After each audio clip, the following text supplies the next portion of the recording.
আসসালামু আলাইকুম রহমতুল্লাহ বারাকাতু। আশা রাখি আল্লাহর রহমতে সবাই ভালো আছেন। আলহামদুলিল্লাহ, আমিও আল্লাহর রহমতে ভালো আছি। তো একটা বিষয় আমারও আগে জানা ছিল না।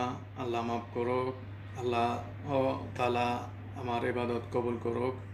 তো হয়তো আপনারও জানা ছিল না, স্বাভাবিক।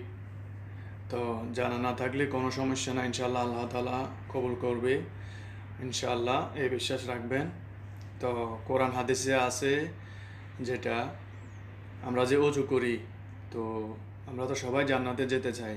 তো আমার যদি অজু যদি সুন্দর না হয়, অজু যদি সৈশুদ্ধ না হয়, অজু যদি আমার নাই হয়, অজু যদি আমার ঠিকই না হয়, তাহলে যে আমি যে নামাজ পড়লাম, আমার কি নামাজ হলো না হলো না? তো আমি কিভাবে জান্নাতে যাব? কিভাবে আমি জান্নাতের আশা করি? আমার তো অজুই ঠিক নেই।